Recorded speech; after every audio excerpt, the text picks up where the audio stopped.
shirt on. Celeste Mountain, is that a new wrestle group? I mean, Nah, it's a video game. By all means, keep you bright-eyed, healthy, and slim shirt underneath it. So. All right. Well, we are live, so no disparaging remarks about. Would anybody else like to know about my garments? Not with everybody leaving the Bullet Club, though, they're kind of left. They don't have anybody anymore. They're kind of like scrambling to be relevant. I think this is Suzuki Gun's turn. I think this is now when they come back as a big evil group. That's my theory. It works. All right, everybody watching this extravaganza. Yeah, this is more, as we've said before when we do these, which we missed out on Fastlane. Well, okay. So, we missed out on doing Fastlane, but I mean, this is more for Michael and I just to complain about wrestling than it is for anybody watching. Which if you watch this, awesome. Thank you so much. We're big fans of the people that take the time to watch us blather about this stuff. I'll even turn on the old thing here. Oh, my good friend Pete Shirey is from the Alaboom is here watching us. Hi, Pete. Nice to see you. Anyway, so we don't take up too much time. Let's just dive right into Wrestlemania. This is like I was just referencing to Michael. I'm not really excited about any of these matches. I mean, I guess there's maybe one or two that my eyebrow raises a bit. Anything for you sticking out? I mean, it's all sort of like, WrestleMania is basically like it's the end of the season, isn't it? It's just that they don't get any time out. It's straight back onto the next season. So all of these, we've seen a lot of these already in one form or another over months. It's the weird stuff at WrestleMania that sort of like brings me in, to be honest. Although saying that on the subject of weird stuff, freaking Batista coming back and just being a king of all badasses is we'll see how it goes. Do we want to comment at all about the John Oliver? I'm assuming you at least heard of it, or did you watch the Last Week Tonight expose on WWE that he did? I read it because we don't get the show over here, because of course. But you can watch it on the YouTubes. You can, yeah. I've not watched it yet. I will settle down and watch through the whole thing.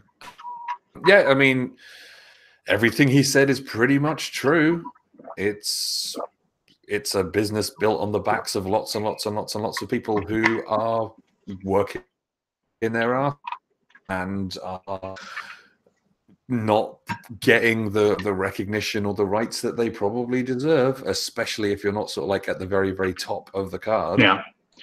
The one thing about it that makes me wonder is there's one curiosity for me, which is like usually at the end of his shows, and John Oliver, he always does like a big giant like expose of like, hey, maybe you should tweet, hashtag, something, something, and then to get the people that watch the show to tweet that particular hashtag or like, hey, maybe you should go and say, or hold up a sign that says exactly this, that, and the other thing. It's like, so it's all very, like audience involvement. And like he said, WrestleMania is this weekend. Wouldn't it be awesome if people there, held up signs that voiced their concern about WWE or tweeted at WWE their voice that there's concern. But he didn't specifically say something. He didn't say like, Vince McMahon's an a-hole or something like that. Like he didn't say anything along those lines. And usually he does. He's like very much like, you need to say that this person's a horrible human being or whatever. And that made me wonder, is he like maybe just a little intimidated by the fact that the WWE is more than willing to just sue the bejesus out of people for things, and like, and just, because Vince McMahon is crazy and has $1 billion, Mm. which I've just said that if he saw this, maybe he'd come after me, but, and then he, would he like, would it act, I'm sure part of me thinks that like he wanted to go even more full blast on him, but like one of the lawyers or whatever that was in charge or his management of that show was just like, yeah, we're not going to deal with Vince McMahon, taking it, and they had to tool it down a little bit. Anyway, that's just my one dude's opinion, I guess. On a follow up, if you want to really get into the meat of all the stuff that John Oliver talked about, there is an excellent podcast called Wrestlenomics, and their Twitter feed like alluded to all of the stuff that was mentioned in the Oliver article, because I believe that they were consulted about it. Because if there's one show that really goes in depth about the business of the business, it's Wrestlenomics. They are very good. So much so that one of the guys behind the show, Mookie, got taken on by AEW as they're sort of like they're basically their business guy. So it's, they know their stuff. And I'm hoping that like what AEW is looking to do and what they're looking to sort of like push as wrestling for the 21st century, a wrestling company for the 21st century, we'll see stuff like, more rights for the wrestlers, a unionized system, good healthcare, equal pay, that kind of thing.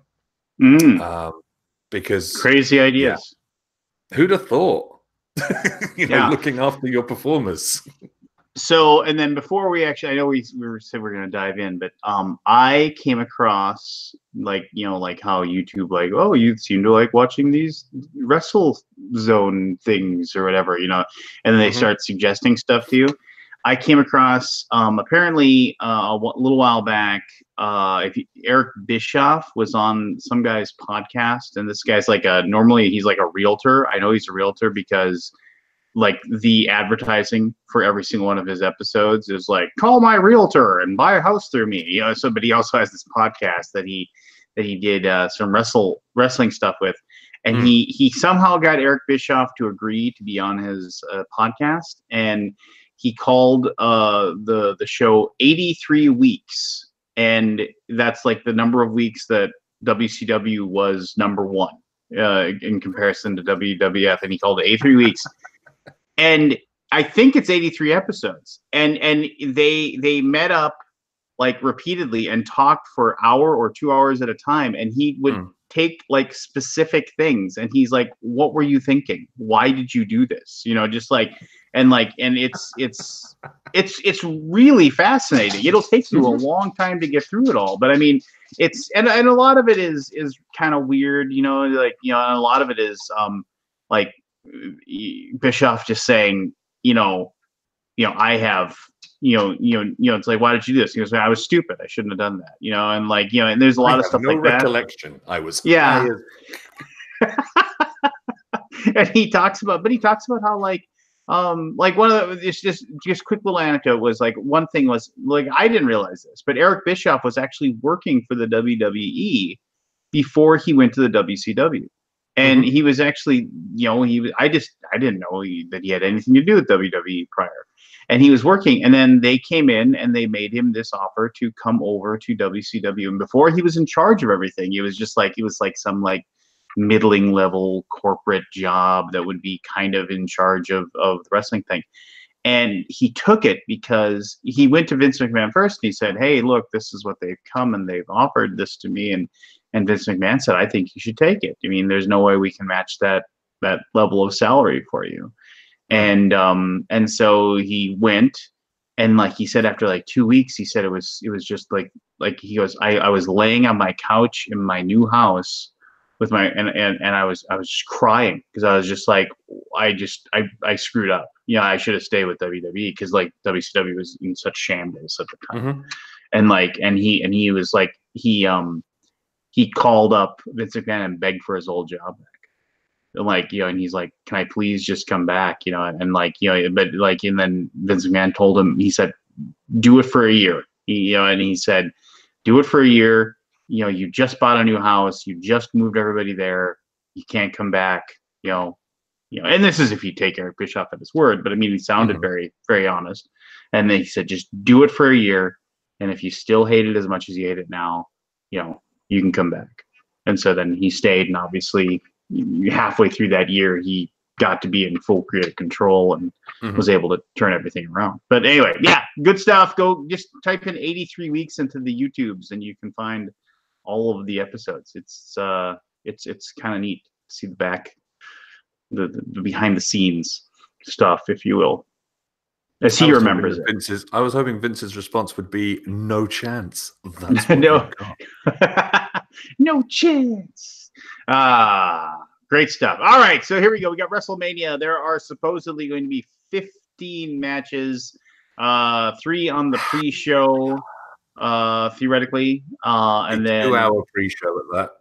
Yeah, so it starts at like 4 or something, or 4, yeah, so like it's 10 o'clock my time.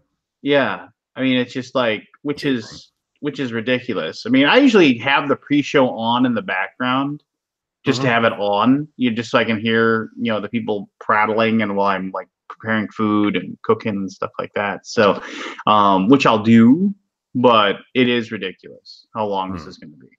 I mean, one good thing about the pre-show I've especially noticed over the last few months is they have done very well at getting people up to speed on storyline A, storyline B, storyline C. Their packages, WWE's packages are always, pretty bloody good. But recently, they've been very on point. Like, there's been some very, very good stuff. Just to sort of, especially around Mania time, when you get a lot more casual viewers, I guess, who may not be aware why such and such has massive beef with other such and such, because they haven't been watching solidly for the last year, since the last WrestleMania. My only downside on that is we see all of these packages during the pre-show, and then they're all repeated during the main show, because WWE, yo. Do people still buy the pay-per-views? I mean, everybody just like, just pays the $9 or whatever a month at this point. The right? pay-per-views are still available. Like, I just checked to see what time it was it was starting airing over here, and yeah, you can get like WWE Network for 10 quid over here a month, or you can buy WrestleMania for £20 through Sky Box Office. That's just weird. That's just crazy to me. Hey, totally non-related. Does Avengers Endgame release earlier in the UK, or is it also so you'll get to see it before me? Is what you're trying to say? Yes, deal with it. Oh, okay. So deal with your sadness. It's all right. I'll text you all the spoilers. It's fine. You'll take pictures. You'll do live streaming from the. I'll put my phone up, just live stream the whole thing. So it's like, this is for Lance. I won't get thrown out. No, not at all. Not at all. They can't throw you out if they can't catch you. So, that's true. Oh, I was going to ask you this too. Do the theaters in UK now have the really, really nice like loungy seats now, like the recliners and stuff? Some of them do. The cinema I generally go to is a trash fire that they're closing down in a couple of weeks' time. So it's basically what's our cursing policy on the street? Well, you can just have at it. That's fine. It's possibly the shittiest cinema you've ever laid your sweet eyes upon, but I don't know. I like it. So yeah. It's next to a decent takeout place, and they don't give a crap if you bring in your own food. So it's like, yeah, let's go. Oh, that would be sweet. Yeah. God, we gotta start talking matches. But I mean, I've heard something. No, we shouldn't talk about the matches. No. I actually heard, like, if you go to a New Japan Pro Wrestling like show, like if you go to like a show in like Japan, like they, as you're getting ready, like to go in, I was talking to some guy who went to one. I was like, oh man, I want to go see that. But I mean, he said as you like you go up and you buy your ticket and you see all these people, they line up outside, because there's no, you don't buy the tickets beforehand. You line up outside and you're buying the tickets. I'm sure there's some reserved, but I mean, he's like everybody's just getting these general admission tickets, and so you buy these tickets, and then he was getting in line to do this because he just asked for directions, and then he noticed that after everybody bought their ticket, they instead of going in, they all like walked away, and he's like, well, the show's in like 20 minutes, where are they going?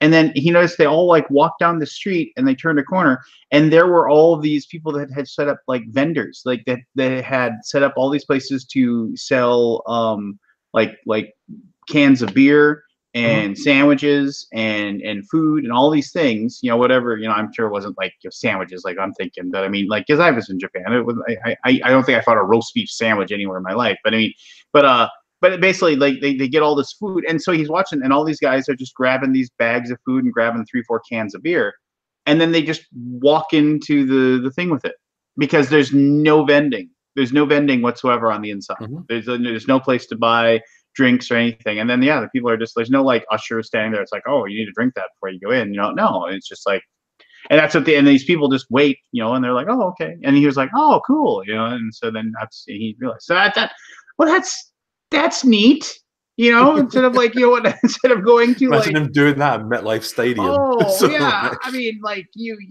walk, it's like when I go to like I'll go to baseball games. I'll go to like 2 or 3 Minnesota Twins baseball games during the year.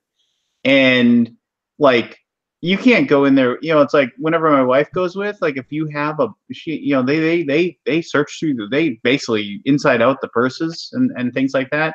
If you've got a hoodie on, they make you take it off, and they pick it up to make sure you have no food or anything, because they want you spending the $14 for a beer when you're in there, which is ridiculous. But whatever. Anyway, all right. So here we go. Speaking about ridiculous, it's the pre-show. The pre-show. So we got the cruiserweight thing that like nobody cares about.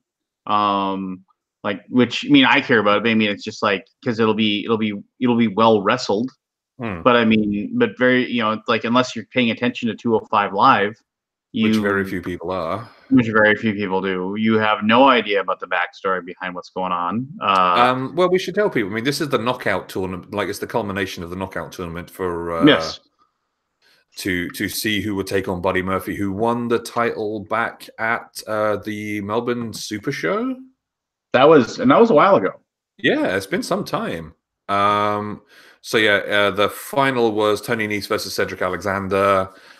We had folks like Kalisto was in there, the Brian Kendrick, Oni Lorcan, Akira Tozawa, all that good stuff.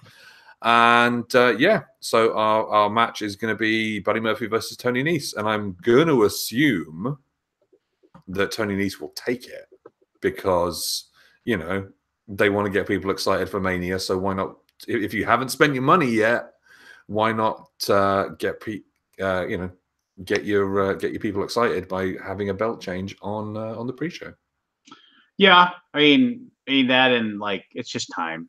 Not that Buddy Murphy didn't do a good job with the belt. He did. He did it. I thought for sure he was going to drop the belt 2 pay-per-views ago to Akira, but I mean, and then he didn't, and I was like, that seems odd that he still has the belt. It's like he's just had it for a while, which is a really dumb reason to lose the belt. But I mean, it just seems like that's how wrestling works, Yeah. So I mean, and I remember watching Tony Nese in Impact way back in. And I thought he was really good in Impact. I enjoyed his abilities there, and so that'd be kind of cool. He's not a large man. But none of them are, But they're all good workers, 205 Live is a place where they've very much sort of like trimmed the fat, and it's like I mean, in some cases, them literally.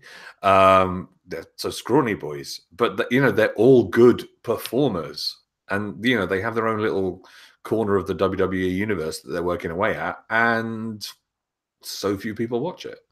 I mean, hell, I barely watch it because there's a lot of wrestling out there, yo. There's a lot of, And even more coming down the pipe with AEW being created. Indeed. So then we have the 2 battle royals. Mm-hmm. Which one do you want to do first? The women's or the Okay, so it's the women's battle royal and it's the Andre the Giant Memorial Battle Royal for the men's. So why don't we have a memorial for the women's battle royal? Because what's her name? It's a horrible human being. Was a horrible human being. I can't even remember her name top of my head. Fabulous Moolah. That's the one. That's the Well, one. but, Sorry, but what about who's that other?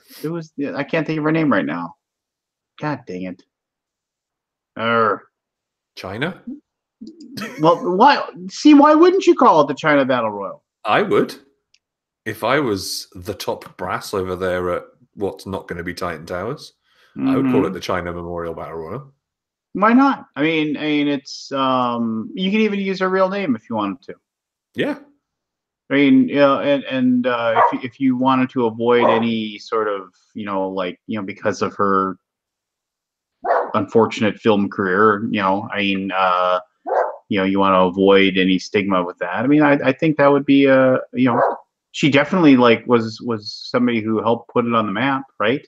And she I mean, she was just as important a member of Degeneration X as any of them, and I would argue a more important member of Generation X than the New Age Outlaws. I mean, yeah. Well, whatever. It's not up you to are us, preaching right? to the converted here. It's but I think that I'm going to call it that. I'm going to call it that in my house. I'm going to call it the China Memorial Battle Royal. That's what I'm going to call it at home. Well, we have 13 entrants on it. We've got Dana Brooke, Mickie James, the Riot Squad, which of course is Ruby Riott, Liv Morgan, and Sarah Logan. We have Nikki Cross. We have Zelina Vega back from her honeymoon after getting married to Aleister Black. Sonya Deville, Mandy Rose, Lana. What? You mean she isn't really with Andrade? No. Naomi, Carmella, and late entrant and probable winner, Asuka. I'm going to say that there'll even be did you mention Lacey Evans, whose job is to walk down the ramp and then turn around and walk back the other way? I would mention Lacey Evans if she was an actual wrestler. Apparently, I'm going to say she's a walk model at the minute. I think she's going to win. I think this is what the build-up's been. The build-up has been for Lacey Evans, keep walking back and forth. She's going to walk down halfway through the match. She's going to get in the match and she's going to throw everybody out. She's going to just do the Thor Thunder Fist and punch down, and they'll all explode out of the ring. They'll literally explode, thus, literally decimating the women's division of WWE. So Lacey Evans and the three in the big match actually happening. Well, see, and you. Oh, actually, no. We'll have a I'm touch on something here, and you have this thing where you're listing off all those people. It's and I'm sure all of those people are wonderful human beings, but this kind of speaks a little bit to the problem that WWE has. I mean, it's you have people like Dana Brooke and Mickie James, and and going on. It's just so many of these people, and none of them have any. They're just. I mean, why are they even in? Why are they even around? It's a payday. That's all it is. It might be the fairest thing that WWE does in their annual comings and goings. It's everybody, if you're on the roster and you're healthy, we'll get you on WrestleMania and you'll get paid for it. It's like wrestling Christmas. Oh, really? Here's a present from Santa Vince. And Santa Vince. He bestows you with his finest gifts, which is 14 seconds of camera time and a few $1,000s, I would assume. Actually, I think the payday for WrestleMania is pretty decent. It's up there 5 figures, even if you're lower card. Which ain't too shabby. It's what you're saying is Mojo Rawley waits for this moment, is what you're trying to say. Yeah, because he'll get his 15 seconds on there. Actually, is Mojo Rawley in the men's battle royal? No, he is not. He is not. He is not in there. Is he? He's still hiding in his mirrored room, shouting. What about EC3? EC3's in the men's one. Okay, that's good. Because actually, before we go on to that, who do you think is going to win the women's one? You think Lacey Evans? Yeah. I just said, yeah, Thor Hammer Fist. Boom. And exploding many women. All right. She's gonna blow up the ring. You know, they're at the cancel. No, I do think she's gonna win. They'll do the Big Show spot from like 5 years ago, or whatever. The entire ring collapses.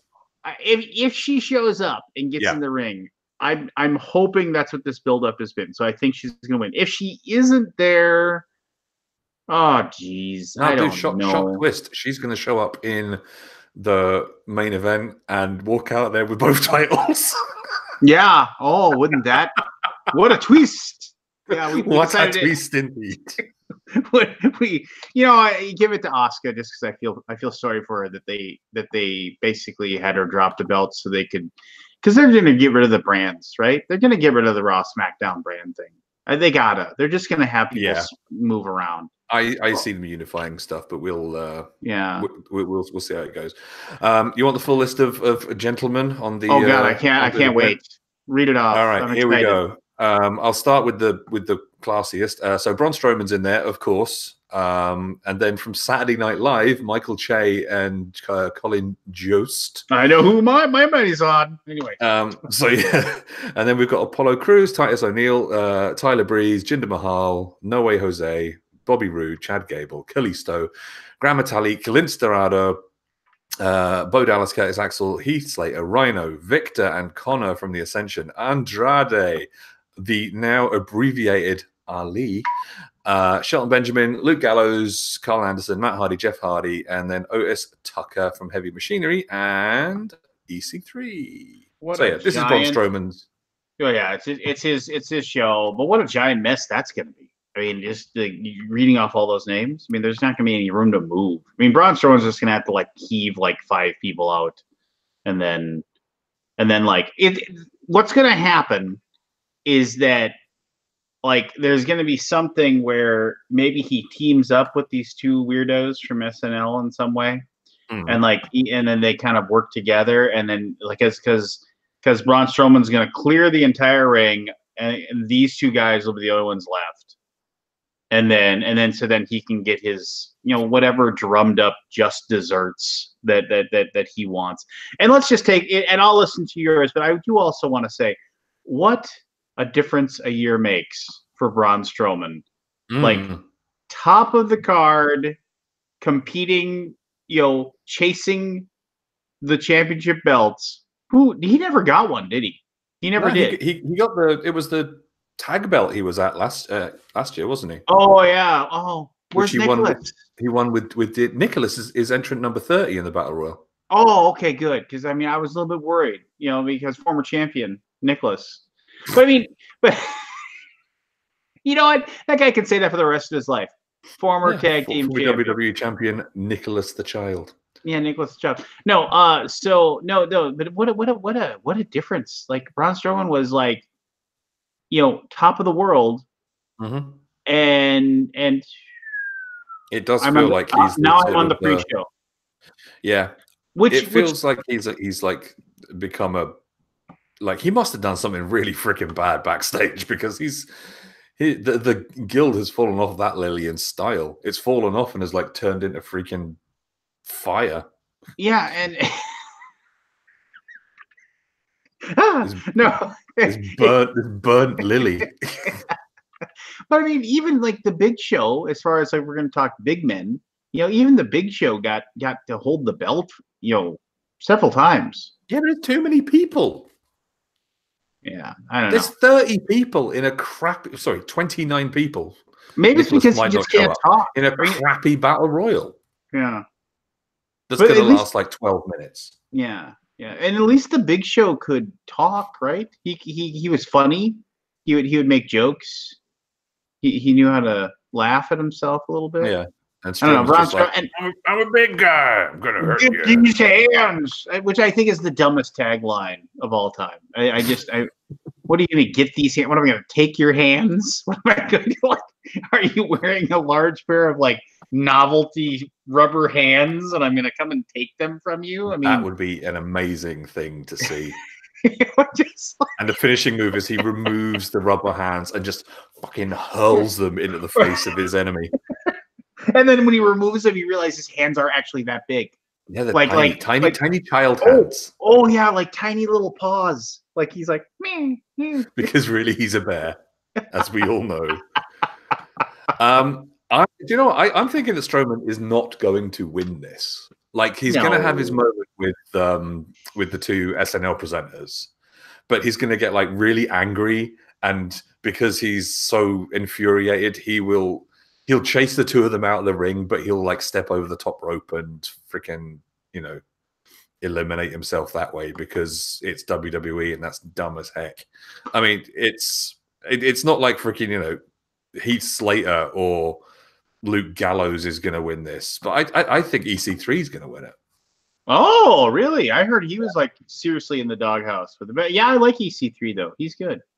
Yeah, I think he's going to. I think they'll. If it's not EC3, it's somebody else who's sort of like a bit lower down the card who is due to get some. I mean, hell, like Luke Gallows is in this. It's like Carl Anderson's in this. This is just like, again, it's a similar thing to the other one. It's like there's so many tag teams who are just, well, I guess we should get you a spot on there somewhere. Like, I would not be surprised to see those two heading AEW or at least back to New Japan in the very, very near future, no matter what contractual stuff's going on in the background. These dumb dogs. I have a wiener dog who has burrowed underneath a blanket and hears the dogs outside barking, and so she's just staying underneath the blanket and chiming in. Yeah, whatever you're barking at, tell him. You tell him, buddy. I'm on your side, buddy. Yeah. Let's just close that. All right. So there we go. All right. So I just think Braun Strowman will win. But as time has taught us, like winning the onto the Giant Battle Royal, it doesn't give you a positive rub. I mean, nobody. I mean, remember when Mojo Rawley won it, and we thought that was going to be like this big thing that was going to lead to stuff, and it just never does. It just never. The only reason we know he won it is because he's friends with Rob Gronkowski. Yeah. So it's just like, give it to him. Maybe he'll come and do a wrestle with us. Which recently retired. Yeah. Recently retired Rob Gronkowski. Maybe he'll be there. Maybe he'll join in again.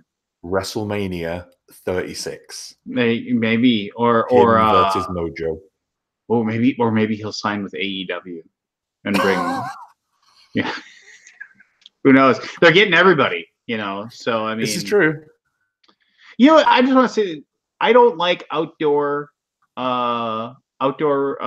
wrestle shows. I don't. I mean, I know it's dumb, but the natural light at the beginning for the matches, it doesn't look right to me. It's like weird. It's the contrast or something. I don't know. Outdoor Wrestle Club does not work for you. No, I don't know. Not even if it's at Caesar's Palace and Bobby Heenan's wandering around in a toga. Oh, okay, that was cool. Oh, rest in peace, Bobby. Rest in peace.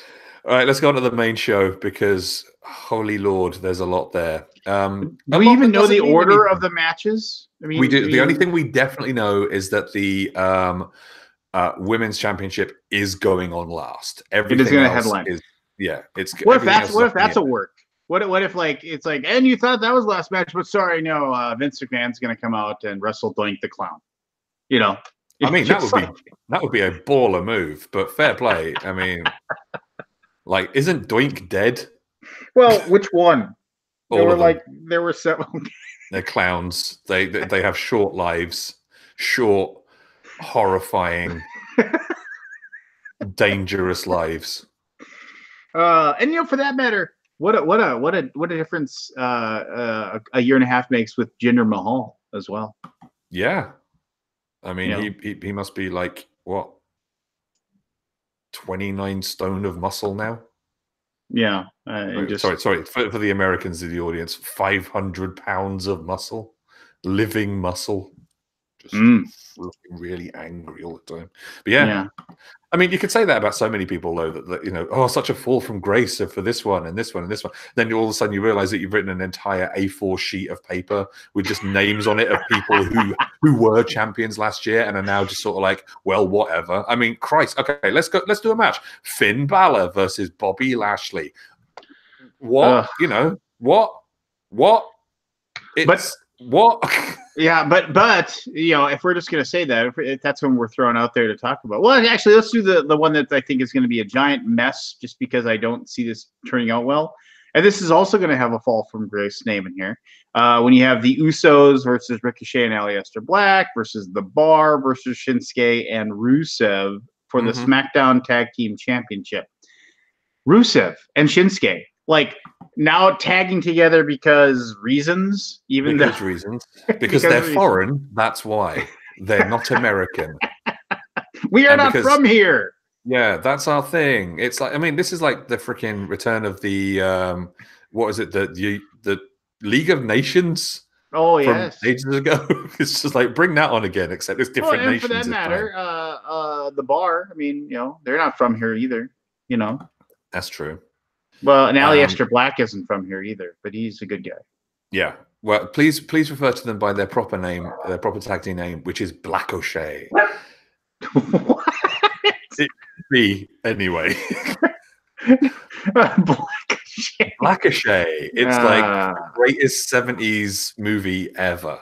Like Black O'Shea. I mean, who cares about this one? Who really gives a toss about this? It's like, which sucks because I love the Usos. I think they're so good. They're such good wrestlers. They give it their all. Everybody in this is good. The Usos are great. Black O'Shea is great. The Bar is great. Shinsuke Nakamura is great. Rusev, when he has a tank, is great. But like, this is going to be the first match on WrestleMania's main card. I guarantee it.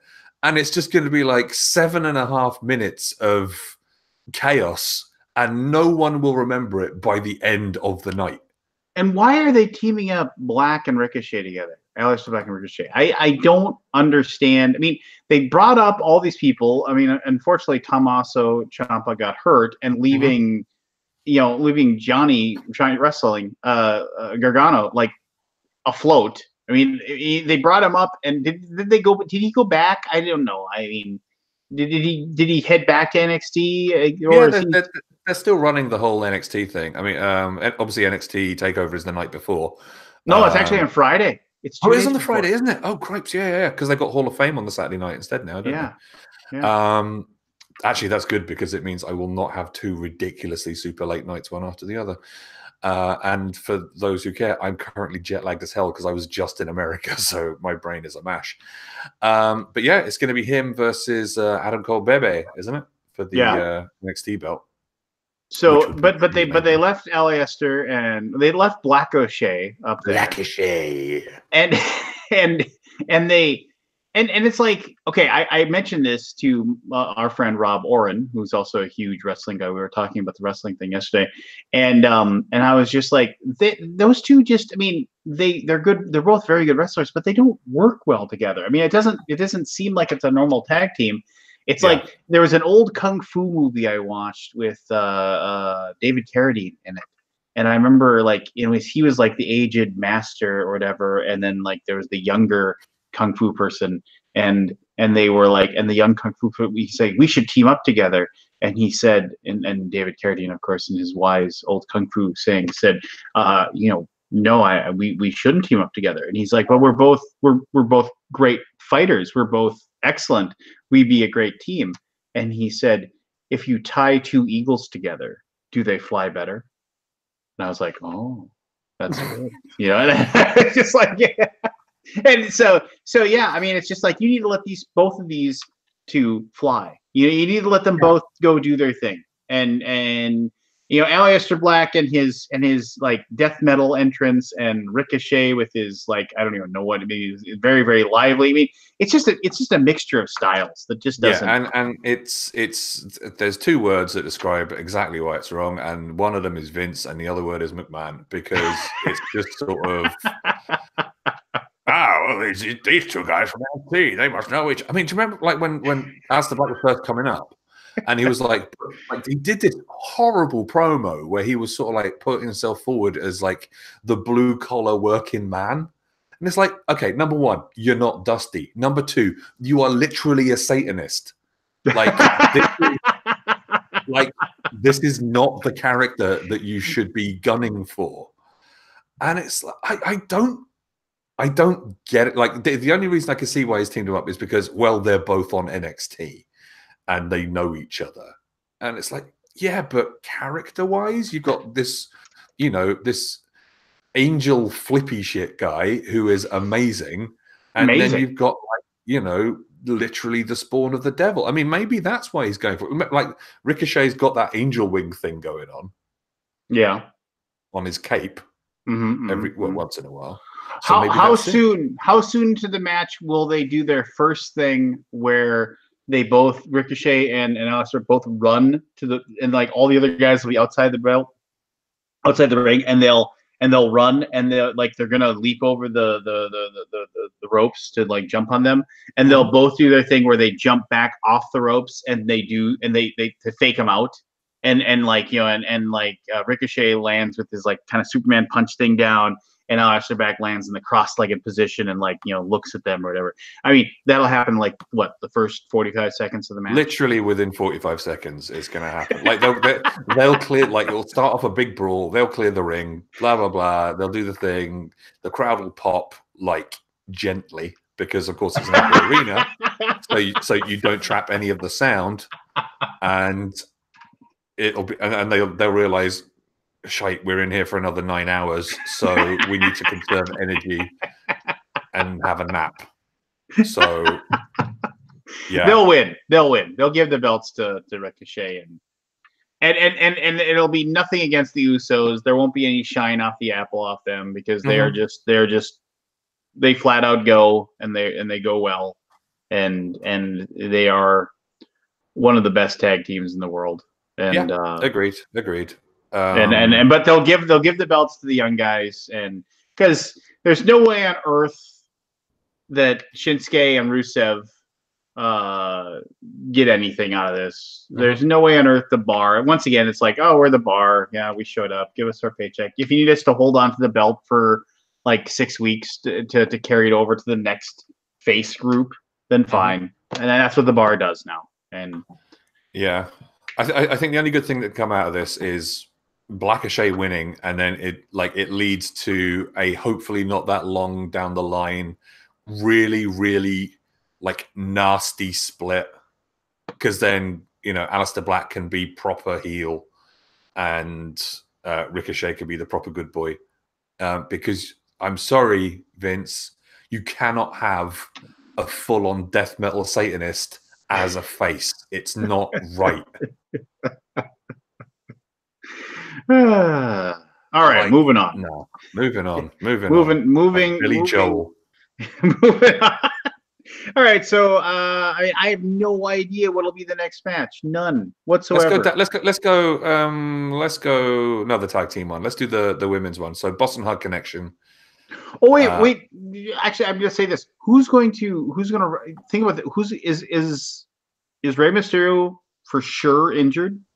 Like, I know that there was rumors that he's not going to be able to go at WrestleMania.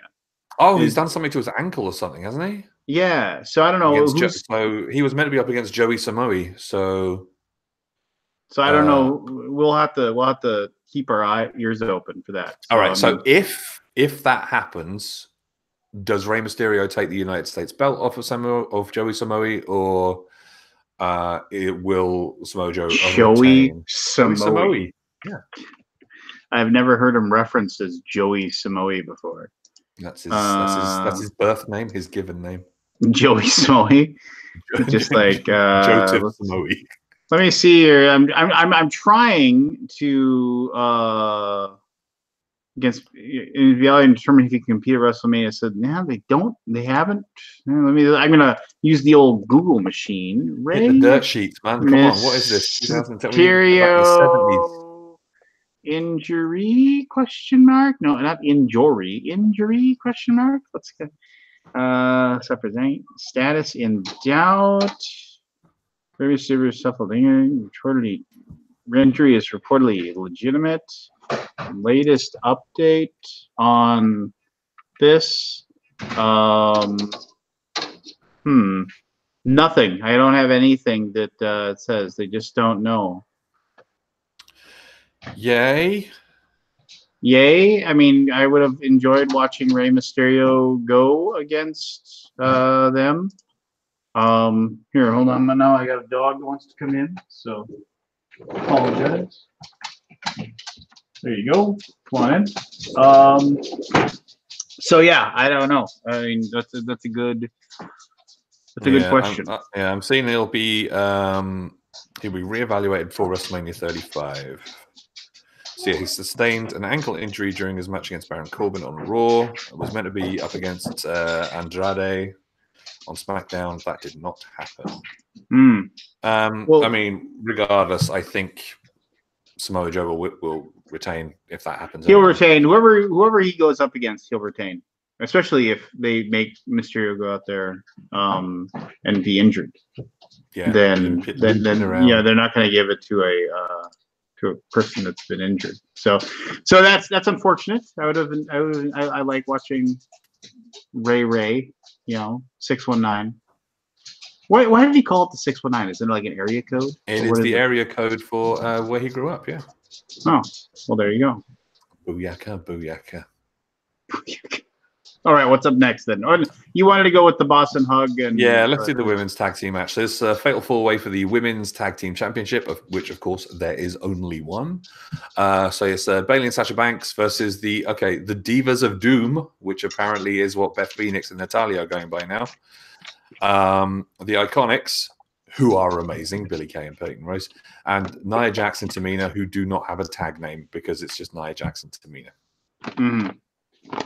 Which as the joke is that a lot of people were surprised to find out they were two different people. Yeah. Give it to the Iconics, you cowards. They did cut a promo that was very annoying, which is the purpose, right? To have an annoying promo. I just can't see them having. Well, maybe Sasha. Well, the hero's journey is always better when you're chasing, right? Mm-hmm. So you gave the tearful win to Sasha and Bayley. But then, yeah, I can see that. Yeah. But I mean, it would be cool if the Iconics got it, because then Sasha and Bayley could chase it, Mm-hmm. And then I think that would be good story writing. That would be interesting. But I think that they want to make the crowd happy, and then they'll just let Sasha and Bayley retain. They'll unless That's they do probably more likely. The only way the Iconics win is if it's like some really, really heely thing, just like some really strange, odd spot. That's what they do. They're dirty heel girls who will just shrilly scream in your ear and wear way too much makeup. Yeah, a bit. Which is, I think, their whole goal too. Yeah. No. I don't think that they're going to win at WrestleMania, but I do think, even if Sasha and Bayley do retain, I think that we will get the Iconics getting the belt within a few months, within a few pay-per-views, probably on a lesser, a B or a C tier pay-per-view, just to sort of give them a bit of time with it, because people like them. I like them. I think they're great. Yes. All right. So there, and those those matches are going to be I'm just not excited about either of those. It's just kind of whatever. So we've gotten through. We especially with the burn through and the Samoa Joe one. We're moving through these now. So let's gun on. Let's make it happen. So Roman Reigns and Drew McIntyre for some reason, because they hate each other. I'm surprised at this. I mean, it does feel like they just sort of shoehorned it in because, well, we need to get Roman Reigns on the card somehow. I don't give a crap about it, despite the fact that, yay, Roman Reigns has beat leukemia and everything like that. I think they've handled it very poorly. like Drew McIntyre is going to win awards at the end of the year for like worst promo ever with the "you may have beaten leukemia, but you won't beat me," which was just like, holy crap, that's trash. Not as bad as when Vince McMahon thought it was cool to say the N-word live, but but still bad. Well, admittedly, that was of a different time. Oh no, hang on, that was what 2016, 2015? I don't know. Yeah, it was relatively recent. Relatively recently, I don't think that was a good idea. Yeah, for that casual racism, Vince. Oh, sorry for you. It's not that casual. We've never had a black champ. All right, so yeah, I mean, Reigns is going to win because he's wrestling Jesus. He's wrestling Jesus Christ. Like, yes, I mean that would be a true second come. Like, Jesus is coming back and he's wrestling in the mid card at Mania. Like, I would seriously rethink my atheistic position if that were to happen. I'm just saying that though, Drew McIntyre, long hair, beard, put some robes on him. I love how you said you'd seriously reconsider. Like, not the actual like you witnessed the Son of God be reborn. You're like, I might have to reconsider. I might have to reconsider. I'm not going to go all in just because I see something on television. I'm not a flat earther. The jury's not in yet. We're gonna consider it. Yeah, I'm a man of science, Lance. I like to consider my options. But yeah, Drew McIntyre, just put him in some white robes, and basically he is Jesus. So it's Scottish Jesus. Scottish Jesus. It's a miracle he can do anything in the ring at the minute. There you go. We're here all week. I still firmly say that if you combine McIntyre, Lashley, and Baron Corbin into like an evil group, a faction. I thought you were saying into one person. No, that was going to go weird. Like, it makes me mad because Baron Corbin used to be the lone wolf. That was his whole thing, and it makes me mad that like the Wolf Pack NWO existed, because that would be a cool name for them. Like McIntyre, Baron Corbin, and Lashley, call them the Wolf Pack. And just have them come out and just beat people up. They'd be a wonderful. Like a really crappy commercial middle manager. Yeah, who's just late for a shift at Applebee's. Yeah. Where's Baron? There's a he was meant to be here. Switch on the a television. WrestleMania. Oh my gosh, there he is. No, there's a local. It's called Fully Loaded Wrestling in this area, and like it's just the local wrestling group, if you will. And there's a guy who wrestles in the name Darren Corbin. He's a bad guy. Please say that his real job is as a assistant manager at the local Applebee's. I don't know what his real job is. That should be somebody's shtick. Okay, there should be a Chikara wrestler, like whose shtick is that they are the assistant manager at every local Applebee's wherever they go. Oh, because there's an Applebee's everywhere. That would work. Yeah, that would work. And 235 pounds from Applebee's. It's Darren Corbin. That's even better than my friend had said. If he was a professional wrestler, he'd want to wrestle as the drunk, and like he'd show up late for all of his matches. That's what the Sandman. Like stumbling around, and then he'd like sit in somebody else's seat, and then they have to bring the usher over and tell him, "No, you're actually supposed to be wrestling me. I'm supposed to be." That was gonna be his whole shtick. And his finishing move would be like he'd have this giant like glass like mug of beer. And then he'd like have the person like a chokehold, and he'd drag them over to the thing, and he'd chug the beer and then smash the mug over their head. That was his finishing. Dangerously close to Chris Jericho's CM Punk feud from back in time. Oh yeah, which got brutal. Yeah, that got weird. All right. It did get weird. Let's talk about two 50-year-old men slapping each other around for no reason other than one's got a movie coming out later in the month with Triple H and Batista. I'm looking forward to this. Of course you are. It's freaking Batista, like finally getting the moment he deserves, and I'm very much here for it. Now, I haven't seen Raw from Monday night yet because I was on an aeroplane, but apparently the promo was really good. Well, he Like, said one word, or he like what did he say? He because they cut a promo. They showed a promo of like him doing all these moves, Triple H, like giving him the Batista bombs and things like that. And then he just said Hunter, and then what did he say? He said something like hang on, I'm gonna have a look on. And he just a drop the mic moment. That's what he did. Let's see. Batista just cut the promo of the year. So yeah, 2019 Batista is the best thing going. So yeah. So according to who? He said, "Hunter, kiss my ass," and then drop the mic. Yeah, that's how he said. So here's I say Batista wins because why not? And then here's my swerve. Go on. Ric Flair betrays Triple H. Like Ric Flair comes down to the ring to oh, here's 70-year-old Ric Flair, because we haven't had any surprises yet. 70-year-old Ric Flair. Oh, he's going to because he got beat down theoretically on his birthday by Batista.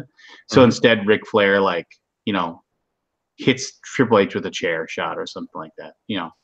So you're saying that Ric Flair has been beaten into being friends with Batista?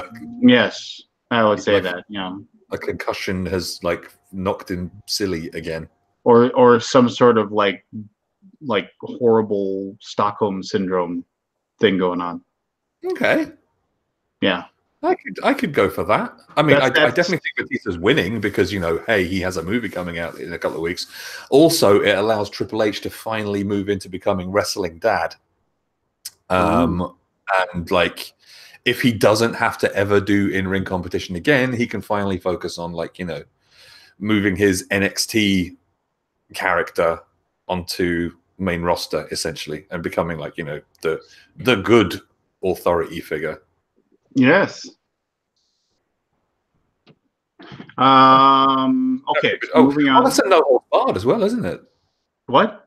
It's a no holds barred match as well. So is it no holds barred? Yeah, we'll probably get some color. I always hate the holds barred thing because it's like, oh, it's no holds barred. Oh, I got a chair. Oh, I just hit you on the ground. Okay, it's no holds barred. Continue hitting him with the chair for the next 20 minutes. Just if you literally no holds barred, it's like just smash the person into oblivion. But whatever. It's just but let's go to another one where we have probably the match I'm actually looking forward to more than anything, and that would be the Falls Count Anywhere, Miz versus Shane McMahon. This should be pretty good, aside from the... Oh, sorry, Miz versus the greatest wrestler in the world. The greatest wrestler of all time, sorry. Please refer to him by his proper name. Yeah, this should be pretty good. Shane always turns it up for the big events, and it's been pretty fun since Fastlane watching Shane just turn into his dad even more. And it's just, I'm kind of digging it. Miz as a face is always a bit sort of weird because Miz is way, way better as a naughty boy. I said, are you handing notes out? Are you? Have you brought something for all the class? My mother stopped by actually, and she did not know that I had a live podcast going on. So she was does she think that Miz is going to beat Shane McMahon, or is it? I don't think she thinks wrestling is. She always lets me know that it's fake whenever I talk about that I'm watching it. So that's because it is, and it's dumb, but yet we still watch it. I see Miz winning this one because Hold on one second, Michael. What? Yeah. No, this is my friend Michael from Scotland. That we do this for every wrestling pay-per-view. I'm not in Scotland. I'm in Northern Ireland. Oh, sorry. This is my friend Michael from Estonia. That's in a completely different time zone, you jackass. He's in Northern Ireland. I've tried to call you many times because you said you would call me this morning. Well, Mom, I've been busy. Okay, thank you. I will call you later. My You're mom. such a bad son. I thank you. You're like the Thank you. Miz. You're a bad Yeah. son. Letting down your parent. Yeah. Well, that's my job.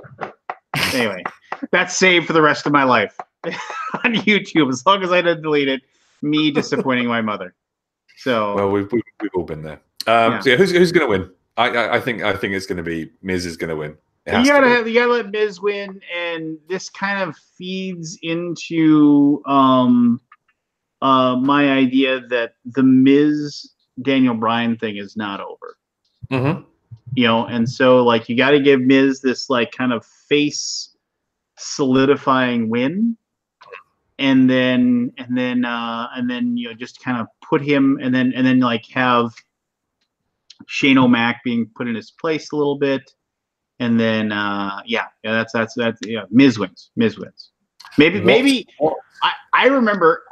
Do you think Miz's dad is by the along the thing, and then Shane once again pulls the thing and puts his hands on his dad, and maybe Miz at some point like has Shane in a headlock or something, and he drags him over there, so Miz's dad gets to punch Shane in the face. Oh yeah.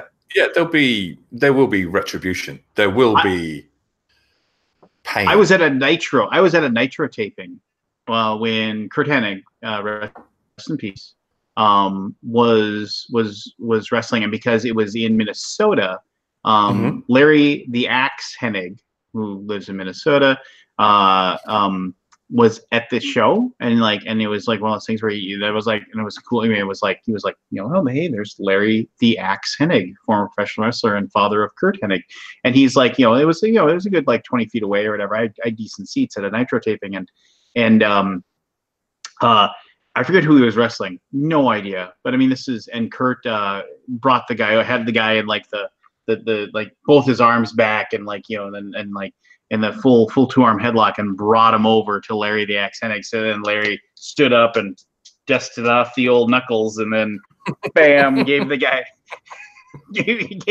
a good what for in the face. We are definitely going to see that on Sunday. It is definitely going to happen. Yeah. So does his dad betray him? Oh, it's like, Shane is my son now. Yeah. You're such a disappointment, Miz. No, it couldn't happen because his dad's on that Miz and Mrs. I was gonna say Miz and Mister, but Miz and Mrs. So he's on that show. So I can't see him. That couldn't bleed over. So yes, I think Miz wins, and there's some like maybe a little bit of a wonderful thing, a comeuppance for his father to get. What is Shane's big move going to be? Because it like Christmas rolls around every year, like the seasons will change. Well, how do you do a coast to coast and still knock it over? Because people are still impressed by the coast to coast jump, right? He's going to do a coast to coast, but into the crowd onto Miz's dad.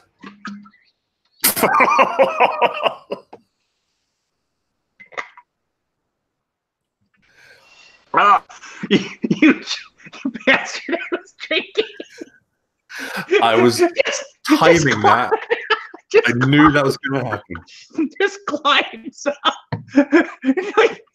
Instead of like Mrs. Dad is like over here and he's here and like Mrs. is there. So it's like he's like, what is Miz doing? He's gonna do the coast coast, just turns around and just like elbow drops. Just leaps in and just clocks him 2 feet in the face. It's like 17 people. Yeah, so it'll be like this explosion of chairs, like the chairs you get to bring home after WrestleMania.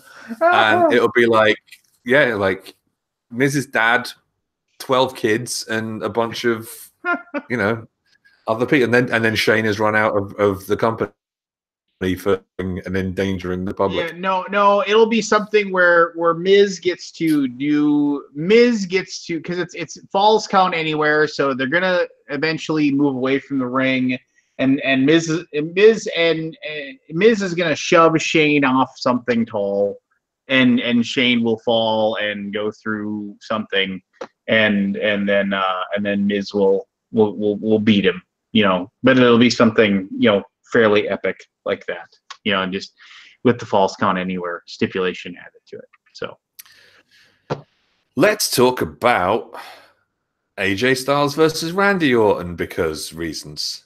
because wait a minute.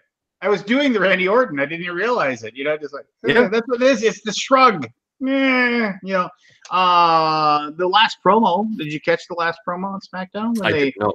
Okay, so they had the Kevin Owens show hosted by Kevin Owens, which that was dumb. Like Kevin Owens show hosted by your host Kevin Owens. You know, which they brought Kevin Owens out and he got to say like 7 words, and then it was just Jay and Randy Orton cutting promos on each other.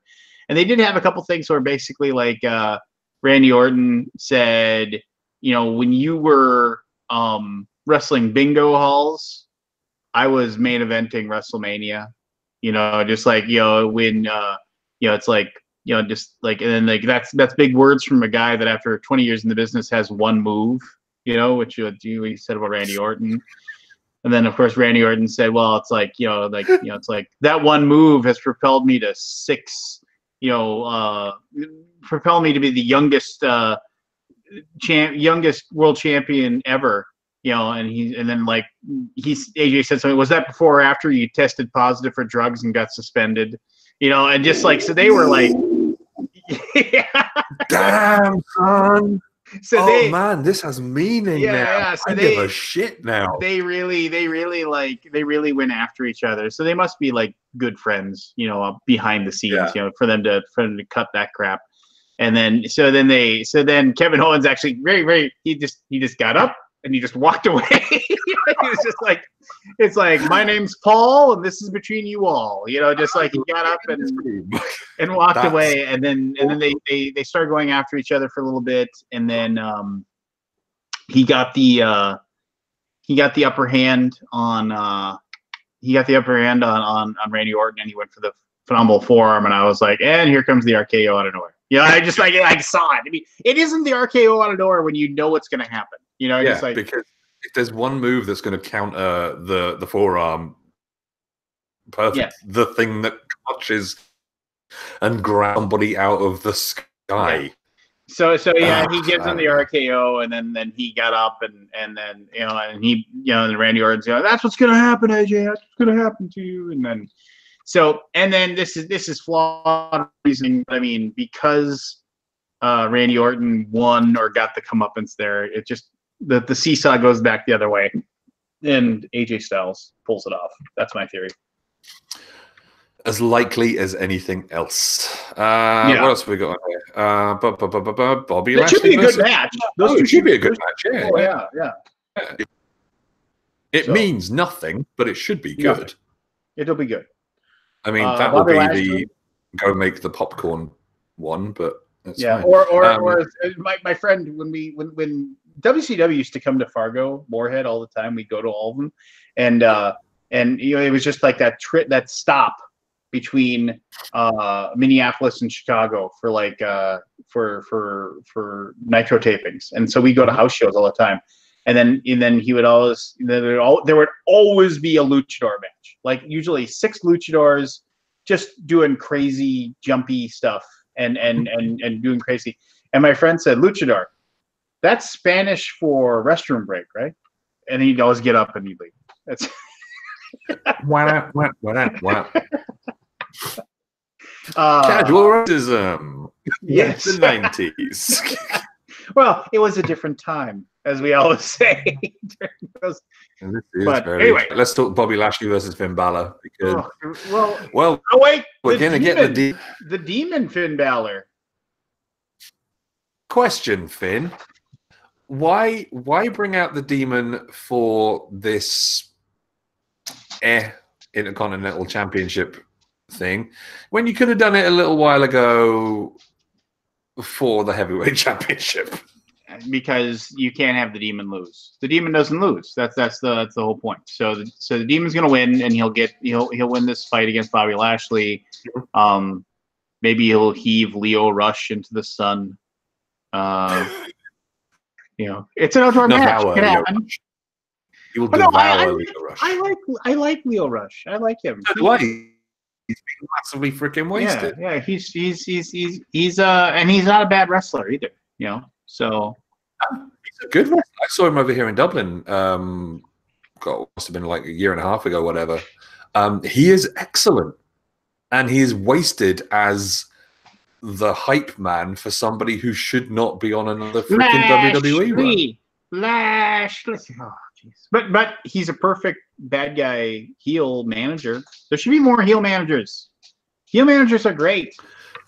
There should be more heel managers, but like, why not specifically have some managers as opposed to somebody on your, somebody on your roster who is incredibly talented? That's true. I'm sorry. I actually looked in like one of the Alaboom people that watches us, Lord Javi, who is a huge wrestling fan, said $1 Million Dream was the best finishing hold. And because if you lost to it, you got $100 bill stuffed down your throat. I forgot that he used to do that. Oh, Ted DiBiase, you were so good. Hey, it's free money. You can't down. It's all good. Yeah. But anyway, all right. So bring back the $1 million belt, you cowards. There's freaking enough belts. You might as well have another one. That was a cool belt. It was a cool belt. It was a very cool belt. Oh, it was so good. Have you noticed that? I mean, this is a little stepping ahead of the Daniel Bryan match, but have you noticed that the rocks and the pebbles are falling out of Daniel Bryan's his made up belt? Like whenever you show close up, you can see whenever you see a close up of it, you can see that like rocks and stuff, like it's missing pieces of it. Obviously because it was just glued together or whatever. It's a great belt, man. It's one of the best. Oh, I would love to have that belt. That'd be an awesome belt to have. But anyway, so yeah, who cares? Finn Balor will win. It'll be, I don't know what Bobby Lashley. I mean, he tries hard. I'll give Bobby Lashley that. He tries very hard. He tries, and he does what's asked. But I mean, he's got a better spear than Edge ever had, and he's obviously a remarkable physical specimen. Finn Balor, he's taking a space up that should be somebody else's. Yeah, I mean, he just doesn't, like I said, it goes back to my heel triumvirate of him, Baron Corbin, and Drew McIntyre. You could have two of those be like tag champs, and you could have one guy have like the U.S. heavyweight belt or have the Intercontinental belt, and you could just have them just beat up everybody, and just you wouldn't need to have, and then you could even have Leo Rush as your little like cruiserweight hype man, like bad guy too, who could like just talk. Be the mouthpiece for all of them, but you put all three of those together and just like, oh, you got a match, okay, the three of us are gonna jump this guy in backstage. We're gonna jump half your tag team and just do that every week. Drew McIntyre is great. He is just great. Claymore finisher is one of the it just looks absolutely brutal, and I love it. I don't know, drives me crazy. We need more factions. There need to be you mentioned more Daniel Bryan. factions. Let's talk about that. What now? Who? Yes, give us factions. Let's go Daniel Bryan and Kofi Kingston, because this is going to be good. We know that this is going to be good, but I don't know which way it's going to go. Like, if Daniel Bryan wins it, it's basically the biggest heel move ever in wrestling history. But if Kofi Kingston wins it, it's so obvious. And also, if Kofi Kingston wins it, what do you do then? I mean, it's like you kind of have this win happen, and then you're like, okay, so now what do we gave him the belt. What does he do? He's part of a tag team. So have you just basically taken the other two members of the New Day and just have them just be the hype people? Do you find some way to give them the tag team belts, so they can have this big belt group together? Do you just have him, because Daniel Bryan is like probably if not the best heel, one of the best heels going right now. And and he could still get over without a belt. But I mean, but the fact that he's got that belt, he's got this wooden replica belt. And the thing is, you're going to have, if you see the real belt come out at some point during that match, then Kofi Kingston is winning. That's your signal, because there's no way that Kofi Kingston, in his like crowning moment, his superstar, I finally, after 11 years, I finally reached the apex and I've become the world champion. There is no way on earth they're going to have him hoist up the vegan belt as his WrestleMania moment. They're going to have to give him the real belt in some way. So there's your trigger. If you see the real belt at some point, Kofi Kingston is going to win. The other thing, I think he's. Yeah, you go first. I'll do my. Well, the other thing is that I could see Kofi winning it if he's just a real transitory winner. Like, it's one of those things where it's like, okay, we're going to give him the belt, and he's going to have it for, like a Bray Wyatt amount of time. Like you get to defend it once at a pay-per-view, and then you're dropping it at the next pay-per-view kind of thing. He'll have it for a real short period of time, and he'll either drop it back to Daniel Bryan, or they're going to use Kofi to promote another heel, like promote Randy Orton for another championship, or please no, or promote. Though I was thinking about this, Randy Orton's won 13 world champions, something like that, and the mythical number is 16, right, or 15, whatever, 16. So I mean, do they try to get Randy Orton maybe up to 16, and they have some sort of big brouhaha between him and John Cena or something? I don't know. Who cares? The point is that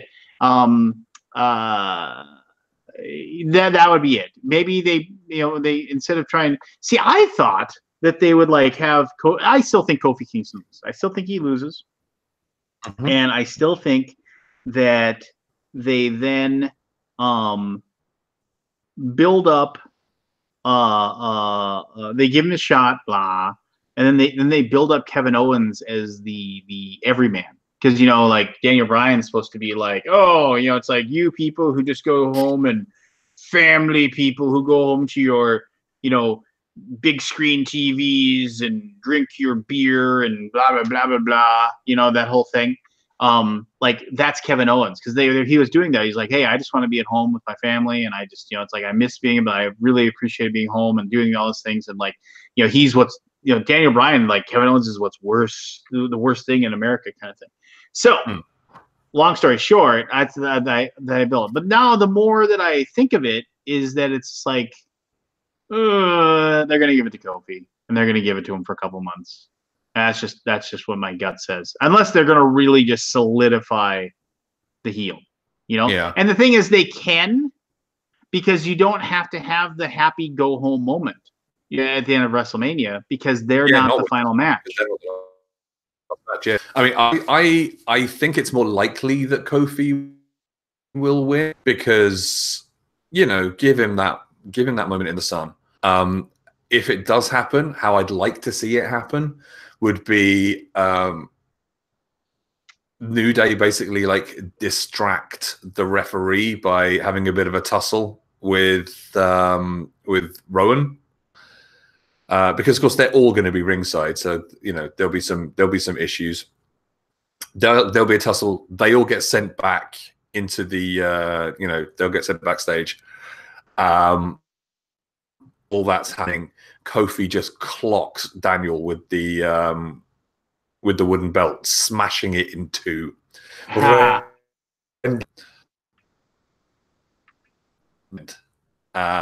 he gets the pin, gets the win, holds it for like a couple of months or whatever, and all of a sudden, you got your champion. There you go.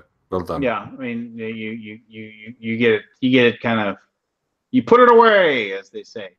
Yeah, I mean, it's really a kind of a coin flip. But if you're going to hold me to it, I'm going to say, Daniel Bryan retains. I'm just going to say it.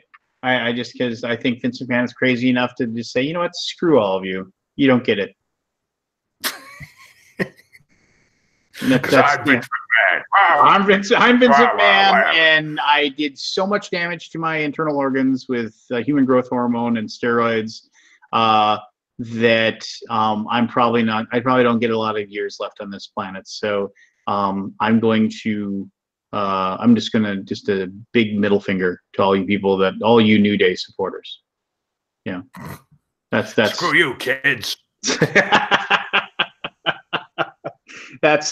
That's my theory on him and his latent racism. So, are we going to do Brock Lesnar versus Seth Rollins? Well, first let's do Kurt Angle versus Baron Corbin. No. In my head, Kurt Angle versus Baron Corbin is more entertaining and more important than literally anything Brock Lesnar does. Brock Lesnar retains. Yeah, you heard it here first. Brock Lesnar retains. One, because Seth Rollins with the belt has been proven nobody cares. It's not interesting. It's just not, I don't know, fun to watch. I mean, the last face that had the belt that actually did anything good with it was AJ, and they let him, and he did great with it for a year. It was awesome, and it ran its course, and then it was done. But here. And you know why? One, because like I said, Seth Rollins with the belt is boring. Who cares? Dean Ambrose is leaving. The best thing about Seth Rollins is the fact that he's part of this group called The Shield, and Dean Ambrose is out of there. So, they're not going to have The Shield anymore, unless it's a big swerve and he's been re-signed and it's big secret news or whatever. But the other thing is that Seth Rollins pulled off the stomp on Raw. On Brock Lesnar, he came out, cut a promo against Heyman and Lesnar, and then he actually he went low on Lesnar and gave him the crotch shot, and then he was all buckled over, and he gave him the stomp in the middle of the ring. And you can't get your comeuppance and then get your comeuppance again. It just doesn't work like that. So they made Seth Rollins look tough, and only to see the fall. And Brock Lesnar will give him, the 27 German suplexes like he does. And there'll be that guy with the sign that holds up each one. 1. Yeah. 17. 2. I love that guy. 301. Yeah. 301. They're both just gassed. But yeah. It's just sort of like Seth Rollins, just like a bloody stump by the end of it. It's like just like a side of meat. Yeah. I don't give a crap about this match at all, which is gutting because I like Seth Rollins, but I like him as part of an asshole group, like when the Shield were bad boys. Yeah, but I hate Brock Lesnar even more than that. Well, I mean, it's one of those things where it's like he's just, but I mean, he sells tickets from a business perspective. He's a draw, and how good is it that you don't ever have to worry about him not being a really good heel, because you have Paul Heyman, who's electric on the microphone, and he only shows up once every 3 to 5 weeks. So you just... Yeah, but every time he shows up, he just annoys the crap out of me. Well, that's a good heel then, right? No, it's not. There's a difference between being a good heel who you want to watch time and time again. Like The Miz, when he is in full-on heel mode, is amazing. He's an entertaining wrestler. He's great on the mic. He can do cool stuff. He's just a fun watch. Brock Lesnar is just overrated, dangerous trash. Mm. And I'll say that to his face. And then when he punches me, I'll make $3 million. All right, fair enough. But he'll retain. I can't imagine him not retaining. So what else we got? All right, we got is that? Oh no, yeah, Kurt Angle versus Baron Corbin. That's the one I asked us to bump back a little bit. No way Baron Corbin wrestles this match. No, not in any way, shape, or Zero form. chance. Zero chance. One of two things will happen. He will either be like late for a shift at Applebee's, and if he doesn't show up, he'll get fired. The very, very small chance. There's this very, very small chance. Because this is the first WrestleMania that Undertaker has not been given a match. Mm-hmm. Like, it hasn't even been hinted. I say 20% chance. Undertaker's mute. Dong. Everybody gets the goosebumps. And Undertaker comes out. Scares Baron Corbin off, gives him a tombstone pile driver, whatever. Shoots him. Yeah, shoots him with lightning. Go real old school. Shoot him with lightning. And then he takes over and like basically says, it's like, if anybody's going to put you, in the ground, it's gonna be me, Kurt Angle. Rest in and my tag team partner, John Cena. Yeah. Or all minor. 80% chance John Cena shows up and cuts up. It's one of the two, but cuts a promo along the lines of, it's like, really, Kurt, he says something basically, really, Kurt, really, you're gonna leave, you're gonna retire, and you're gonna wrestle this nobody, this has been, or this Applebee's manager, and then Baron Corbin will try to shove him or something like that, and then John Cena will pick him up and give him an AA, and for the first time ever, the AA actually works, and then he'll say, "Come on, let's go one last time," and then Kurt Angle will wrestle John Cena, and John Cena will be happy enough to stare at the lights and for him and give Kurt Angle the send off. So I think that is the most likely outcome. There is no, like, when they first announced it, it's like Kurt Angle's final opponent would be Baron Bloody Corbin. Well, he picked him. I picked Baron Corbin. There's more likelihood of me wrestling Kurt Angle at WrestleMania on Sunday. And it's like, I can't afford that flight. It's too expensive at this point. If I had a few more weeks' notice, I could wear a T-shirt that has your board game company on the front of it, and then when he throws you around, people would see that. I mean, I think your boss would probably pay for the ticket. That you can't buy advertising like that. Buy that, obviously. Me getting murdered by a 50-year-old man. I totally forgot about this. It's going to be a thing. I totally forgot about this. So Triple H and Batista, like, I'm telling everybody, make sure you watch Triple H, because Triple H notoriously, I've said this before, will notoriously not practice or script out matches beforehand. He is catch can. They have the finish set up. Watch him. He will be telling Batista the moves to do, and if the camera's too close, you'll hear him say the words. There's only one person who calls it louder, and that's John Cena. So, yeah. He's like, spine buster. He'll just say it out loud. It's ridiculous. It's like a kid at home playing it on PS4, and it's like, I'm gonna do this. All right. After all that, we've been at this for almost as long as a WrestleMania 35 itself. Yes. Ronda Rousey, trash, versus Charlotte Flair versus Queen of the Universe, Becky Lynch, for what is most definitely not the unification of the women's titles. Oh no, not at all. What's going to happen? Well, Joan Jett's going to appear. She's singing live, isn't she? Yeah. So, first of all, I mean, women main eventing WrestleMania. That's awesome. It's amazing. Yeah.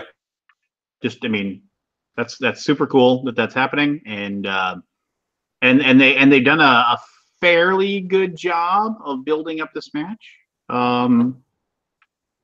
I mean, theoretically, all three of them, there'd be no chance for them to actually wrestle this weekend because all three of them attacked police officers on Raw. So they would all be in the Hooskow because they would have no defense because of the fact that it was on tape. We saw it. We're all going to prison, ladies. So assaulting a police officer is... Baron Corbin's going to headline WrestleMania, and it's all your fault. So, but, you know, they've been so mum about everything. And I don't see Becky Lynch's hero's journey heading this way.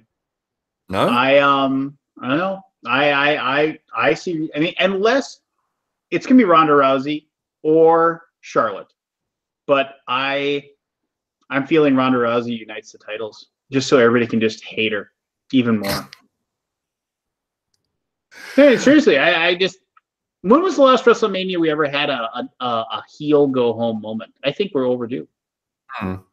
But do you not think Charlotte could have that heel go home moment? Well, that's just it. One of those two is going to win. One of those two is going to win. So Becky can chase the belts, and we got SummerSlam coming up, so she can get them at SummerSlam. I don't know, man. I am okay with your theory as long as Charlotte walks out instead of Ronda Rousey, because Ronda Rousey is trash. But she's such a wonderful human being. Hey, going to hang up the call now, laters. Does her husband get involved though? Remember, because her husband was not. If he does, he's going to get his fucking face smacked off the side of his head by both Charlotte and or Becky. So this is the women's main event at WrestleMania. If a guy goes anywhere near that ring, within anything beyond that barrier, he's gonna walk out of there very, very shamefully. What about I know Enzo Amore shows up and wins it. The ultimate swerve. Yeah, he come out and he could do his little dance that he does, and then and he could big return, or James Ellsworth. Why couldn't we have him? Well, admittedly, former winner of the former women's division competitor. No. I mean, the easy answer is Becky Lynch. The easy answer is Becky Lynch, and we have the and more likely than anything, you'll see Becky holding up both of the belts, and it'll be a wonderful shining example, and that's the most likely thing. But I think you'd have a better payoff if you handed the belts to Charlotte or Ronda and you had Becky win later. Have her get rid of this whole muddy 3-person thing going on. And if Ronda's leaving, because she said she's like, if Ronda's truly leaving, then you have her leave, and then you give it to Charlotte, and then you have Becky chase Charlotte, and as long as Charlotte doesn't have any more cosmetic surgery mishaps. and doesn't have to be injured for those reasons. She can hold the belt till SummerSlam, and then have Becky Lynch, pull off the win. Now, do they blur the lines though? Because remember, Ronda Rousey's been doing the whole thing of like, I could legitimately, I've trained, I can legitimately like murder these people kind of thing. Yeah. Like she's been blurring the lines a little bit. Does she like no sell a disarm her or something like that and blur the lines? Yeah, it just keeps on going until Becky actually breaks her arm. Does she no sell a figure eight? To be okay with that. I'm just trying to think outside the box. I don't know. I think we. Yeah. I don't know though. It's WrestleMania. It's much as I would love to have that sort of that heel moment going off air with Charlotte sort of like standing dominant over the two of them. I think we're going to get, we'll get the fireworks. We'll get the Becky Lynch victory. Because I'd like to see Becky Lynch up there with the up there with the belts. She definitely deserves it. It would just be she deserves it. I mean, she deserves the win, and she deserves. Deserve it. But, I'd sooner have Becky sort of reign supreme for a bit, and then drop it to Charlotte at some point. Nah, Asuka. That would make sense. That would be a good storyline too, because Asuka would be like, you didn't beat me for my belt, so now I want my belts back, kind of thing. So that would work. That would work really well. They chumped her out. They totally chumped her out. They did jump her out. I mean, that's the only bad thing about this whole storyline is that Asuka losing on a freaking rando episode of SmackDown. Nah, mate, that's not how that should go.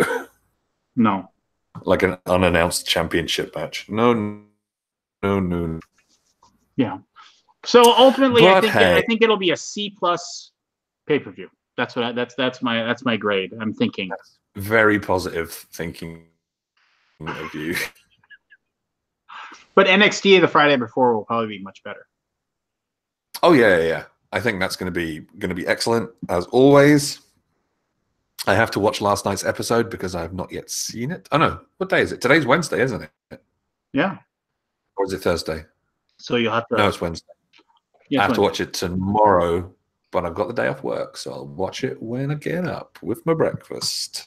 So what's new? What's new in your world, in the board game world for you? I mean, Holding On came out to critical acclaim. You gotta be happy about that. Yeah, we did all right with that. What else? So we've very much pivoted away from wrestling now. We've got Mega City coming out. We had that unveiled at PAX East this past weekend. It looks cool. I like city building. Plays cool. Spiel des Jahres 2020. Yeah. You'll be at Origins. We will not be at Origins. Next American trip is Gen Con. So I just got to hope that I actually do make it to UK Game Expo to play it then, is what you're saying. It will be good, and you can play it there, yes. And when does it get released? It's releasing at pre-release at Gen Con. It'll be in stores like the end of August, start of September. Very cool. Yeah, I've got a lot going on. Well, I've got so many projects I'm working on at the minute. It's crazy. I know the feeling. Michael, I've watched the sun go down in your window behind you as we've talked. So, it's getting gray here. So, well, isn't that standard for the UK? You like gray weather? Especially Belfast. Visit Belfast. It's basic. But yes, I shall wrap up this extravaganza with you, sir. Bless you as always. Thanks a lot for taking the time. I appreciate having me tag laughing about the wrestling. So, but take care of yourself, and then hopefully I'll see you at the end of May if I make it over to. You will. If I go across the pond, as they say. It'll happen. It'll be good, and I will obviously speak to you on the Twitter machine on Sunday as we join for yet another digital Wrestle Club. There you go. Wrestle Club. Wrestle Club for life.